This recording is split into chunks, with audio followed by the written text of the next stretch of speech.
तो dear students, एक बार फिर से आपका स्वागत है आपके अपने यूट्यूब चैनल स्टडी विद विकास पाठक में। तो इस वीडियो में हम लोग बात करेंगे 2021-22 यानी कि 2022 का मॉडल पेपर सेट 4। ठीक है, पिछले वीडियो में सेट 3 आपका अपलोड कर दिया गया है।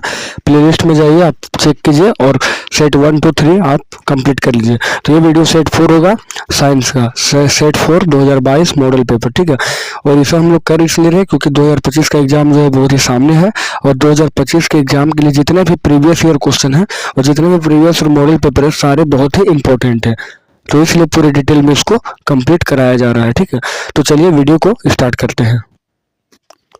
तो पहला सवाल होगा, आज का पहला सवाल होगा इस सेट 4 का कि यदि आपतन किरण और परावर्तित किरण के बीच 90 डिग्री का कोण बनता है तो परावर्तन कोण क्या होगा। ठीक है, तो बोला यदि आपतित किरण और परावर्तित किरण, देखिए आपतित किरण ये है और परावर्तित किरण ये है और इसके बीच में का अभिलंब डाला जाता है, तो बोला कि आपतित किरण और परावर्तित किरण के बीच 90 डिग्री का कोण बनता है। ठीक है, आपतित किरण और परावर्तित किरण के बीच 90 डिग्री कोण बनता है तो परावर्तन कोण कितना होगा। देखिए परावर्तन कोण कितना होगा, तो दोनों 90 बना तो आधा 45 होगा। तो इस प्रकार से पहला का आंसर होगा 45, पहला का आंसर 45 डिग्री होगा। सेकंड सवाल होगा दोस्तों कि ध्रुव और वक्रता केंद्र को मिलाने वाली रेखा, तो ध्रुव और वक्रता केंद्र पी और सी को मिलाने वाली रेखा जो होती है वो मुख्य अक्ष कहलाती है, यानी कि 2 का हो जाएगा सी। तीसरा सवाल होगा यदि एफ का मान 16 सेंटीमीटर तो आर का मान, तो आर बराबर होता है 2f फॉर्मूला। ठीक है, तो 2 गुना 16 यानी कि 16 गुना पूरा 32 आ जाएगा, 32 सेंटीमीटर। ठीक है, चौथा सवाल होगा कि किसी अवतल दर्पण में वस्तु कहाँ रखा जाए जिससे उसका सीधा और आवर्धित प्रतिबिंब बनेगा। किसी अवतल दर्पण में पूछा गया है वस्तु को कहाँ पर रखा जाए कि उसका सीधा और आवर्धित प्रतिबिंब बने। ठीक है, तो वो होता है ध्रुव और फोकस के बीच। ध्रुव और फोकस के बीच अगर अवतल दर्पण में रखा जाएगा तो वो सीधा और आवर्धित प्रतिबिंब बनेगा। नेक्स्ट सवाल है पांचवा कि उत्तल दर्पण का प्रयोग निम्नलिखित में किस वस्तु में किया जाता है, तो उत्तल दर्पण का प्रयोग करते हैं गाड़ी के साइड मिरर में। ठीक है, उत्तल दर्पण का प्रयोग पश्च दृश्य को देखने में। छठा सवाल होगा बच्चों कि जब जल में सिक्का डालने पर अपनी वास्तविक स्थिति से थोड़ा ऊपर उठा देता है, यह प्रकाश की किस घटना को दर्शाता है, तो यह प्रकाश के अपवर्तन की वजह से होता है कि जब जल में सिक्का को डालते हैं तो वो दिखाई देता है थोड़ा ऊपर उठा हुआ, तो उसको बोलेंगे प्रकाश का अपवर्तन, यानी कि 6 का हो जाएगा बी। सातवां सवाल होगा लेंस के किस बिंदु पर प्रकाश की किरणें अपने मुख पतली विस्तृत होती है। तो देखिए कोई भी लेंस लेंगे, ठीक है, उत्तल लेंस लें या तो फिर अवतल लेंस लें, दोनों लेंस का बीच में जो होता है वो होता है यानी कि प्रकाशिक केंद्र होता है।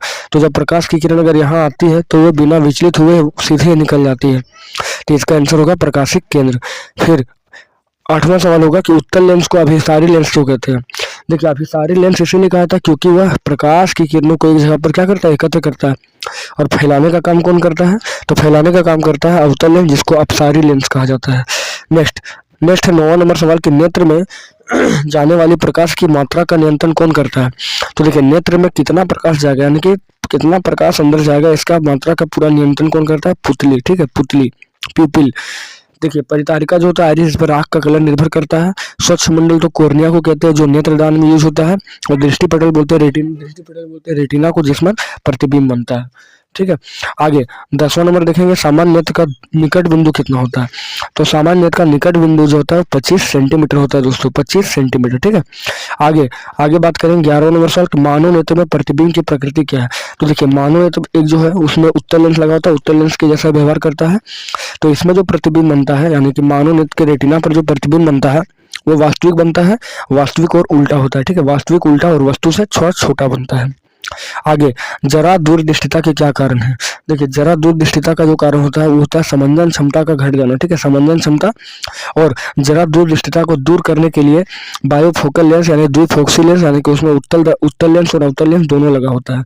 अवतल लेंस ऊपर की ओर लगा रहेगा और उत्तल लेंस नीचे। देखिए अगर बात करें इस तरह का अगर चश्मा होगा, ठीक है, इसको ऐसे बांट लेंगे और यहाँ से ऐसे बना देंगे इसको यहाँ से, तो ये होगा अवतल लेंस लगा रहेगा, नीचे उत्तल लेंस, फिर यहाँ ऊपर अवतल लेंस, यहाँ नीचे उत्तल, तो दोनों को बोलेंगे द्विफोक्सी लेंस। इसका आंसर होगा समंजन क्षमता घट जाना। आगे 13वां सवाल होगा अभिनेत्र लेंस की वह क्षमता इसके कारण अपनी फोकस दूरी को समायोजित कर लेता है। ठीक है, तो उसको क्या बोलते हैं, तो उसको समंजन क्षमता कहते हैं, यानी कि निकट दृष्टि दोष और निकट बिंदु और दूर बिंदु को आसानी से देख सके उसको समंजन क्षमता कहा जाता है। आगे 14वां सवाल है कि निम्नलिखित में कौन सी रासायनिक अभिक्रिया संतुलित है। तो आप देखिए संतुलित जो है आपका 3 नंबर है, ठीक है। कैसे होगा संतुलित, तो देखिए 3Fe, यहाँ लोहा कितना है, तीन अणु है, ठीक, 3 परमाणु, यहाँ भी Fe3 3 हो गया। उसके बाद देखिए H2 का है 4, तो देखिए यहाँ पे 4 H2 है, फिर O4 है, तो देखिए यहाँ पे 4 लगा हुआ है, यहाँ तो O4 भी हुआ, इसके मतलब 14 का C हो जाएगा। आगे 15 नंबर, दिए गए समीकरण में किस पदार्थ का उपचयन और अपचयन, देखिए उपचयन मतलब होता है ऑक्सीजन का जुड़ जाना, ऑक्सीजन का जुड़ना, और उपचयन का मतलब होता है ऑक्सीजन का घट जाना। तो आप देखिए ऑक्सीजन जाके किसके साथ जुड़ा है, H2 के साथ, ठीक है। H2 के साथ ऑक्सीजन जाके जुड़ा है, इसका मतलब H2 का क्या हुआ, उपचयन, और Cu का क्या हुआ, अपचयन, ऑक्सीजन हटा है, तो इसका आंसर हो जाएगा C, H2 और CuO। आगे बात करेंगे 16 नंबर की रासायनिक अभिक्रिया में भाग लेने वाले पदार्थ क्या कहलाते हैं।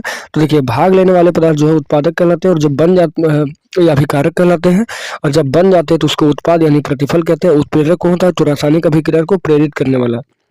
जो रासायनिक अभिक्रिया में भाग नहीं लेता है फिर भी वो क्या करता है, प्रेरित कर देता है, उसको उत्प्रेरक कहा जाता है।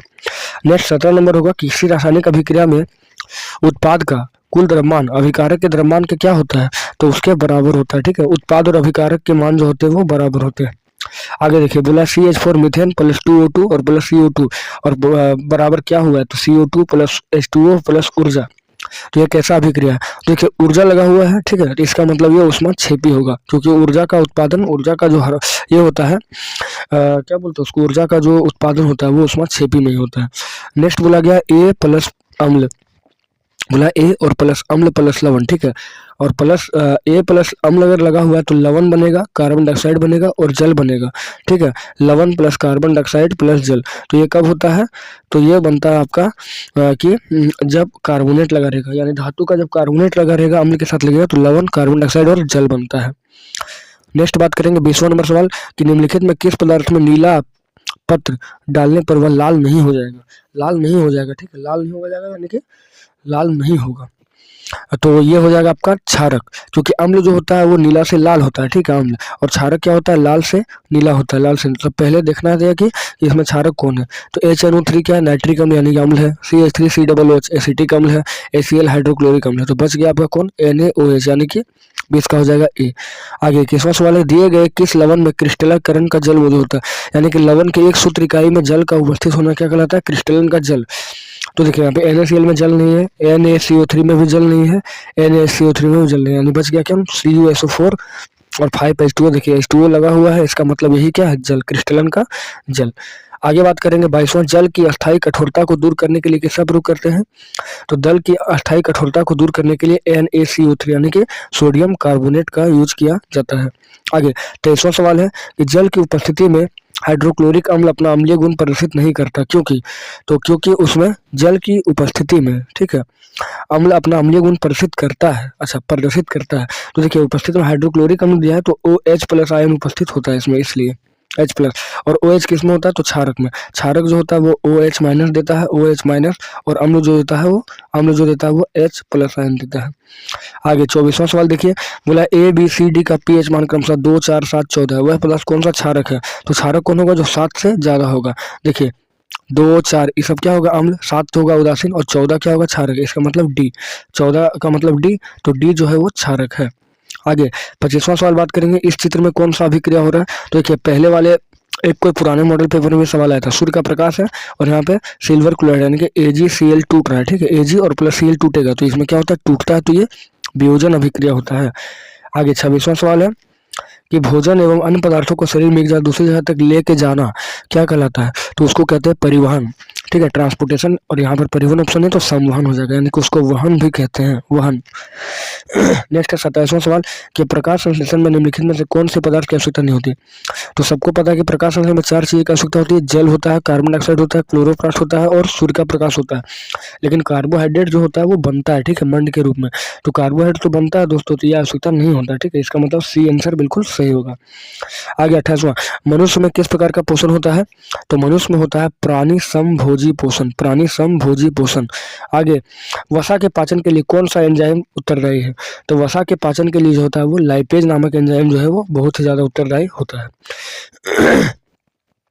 नेक्स्ट बात करेंगे 30वां नंबर सवाल कि श्वसन प्रक्रिया में ग्लूकोज का पायरुवेट में टूटना कहाँ पर होता है, तो श्वसन प्रक्रिया में ग्लूकोज जो होता है वो पायरुवेट में टूट जाता है, ये कहाँ पर होता है? तो ये होता है कोशिका द्रव साइटोप्लाज्म में।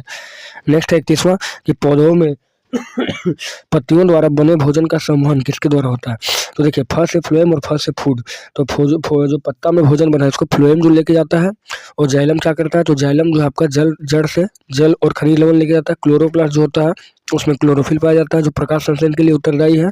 रंध्र जो है वो वाष्पोत्सर्जन करने का काम करता है और गैसों का आदान प्रदान का काम करता है। आगे 32वां सवाल देखेंगे कि किसी जीव को अपना अस्तित्व बनाए रखने के लिए कौन सी प्रक्रिया आवश्यक होती है? तो किसी भी जीव को अपना अस्तित्व बनाए रखने के लिए जनन यानी कि रिप्रोडक्शन बहुत ही इंपॉर्टेंट। आगे 33वां सवाल के निम्न दिया गया चित्र किस जनन को दर्शाता है? तो देखिए यहाँ ये जो कलिका दिया हुआ है, ये जो आपका है ये ब्रायोफिल्म का पत्ती, ठीक है, और ये जो है कायिक प्रवर्धन को दिखाता है, कायिक प्रवर्धन। नेक्स्ट है बीज में भ्रूण होता है जो उपयुक्त परिस्थितियों के नवोद्भिद में विकसित होता है, इस प्रक्रम को क्या कहते हैं? तो बीज में जो भ्रूण होता है वो बाद में बड़ा होकर एक क्या बन जाता है? तो एक बन जाता है आपका फूल हो गया, चाहे कुछ भी बन जाता है, नया होकर बन जाता है, उसको अंकुरन कहा जाता है। 35वां सवाल है गर्भाशय की किस भाग में निषेचन होता है? तो वो होता है अंडवाहिनी यानी कि डिम्ब वाहिनी में, फैलोपियन ट्यूब जिसको कहते हैं, वहां पर निषेचन होता है। नेक्स्ट है 36 सवाल के जल विद्युत संयंत्र के लिए निम्नलिखित में से कौन सा कथन सत्य है? जल विद्युत संयंत्र के लिए तो देखिए एक अनवीकरणीय स्रोत है, गलत है ये, जबकि ये नवीकरण है, ये नवीकरण है, ठीक है। और यहाँ पूछा सत्य कौन सा है? तो सत्य कौन सा? इस संयंत्र के निर्माण से पारिस्थितिक तंत्र जो होते हैं वो नष्ट हो जाता है, यानी 36 का सी। आगे 37वां सवाल है सौर सेल के उपयोग की क्या सीमाएं हैं? तो सौर सेल के उपयोग की सीमाएं हैं कि इसे सूर्यवर्ती क्षेत्र में भी उपयोग किया जा सकता है। आगे 38वां सवाल है कि नाभिकीय ऊर्जा के उपयोग की क्या सीमाएं हैं? तो आप बोल सकते हैं इसमें सी नंबर के नाभिकीय विखंडन से उत्पन्न ऊर्जा कार्बन परमाणु के दहन से उत्पन्न ऊर्जा की तुलना में बहुत ही ज्यादा अधिक होता है।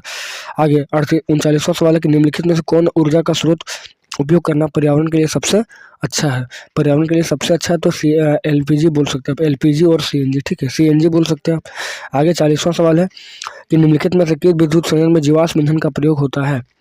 जीवाश्म ईंधन का, ठीक है, तो जीवाश्म ईंधन का प्रयोग आपका होगा जल विद्युत संयंत्र में। जल विद्युत संयंत्र में आपका जीवाश्म ईंधन का प्रयोग होता है, यानी कि कोयला वगैरह का उपयोग होता है, या तापीय विद्युत संयंत्र कह सकते हैं। तो 40 का ए भी हो सकता है, तापीय विद्युत संयंत्र। तो इस प्रकार आप देख सकते हैं कि पूरा 1 से लेकर 40 तक का क्वेश्चन हम लोग देख चुके हैं, 40 ऑब्जेक्टिव सवाल, और ये सेट 4 था।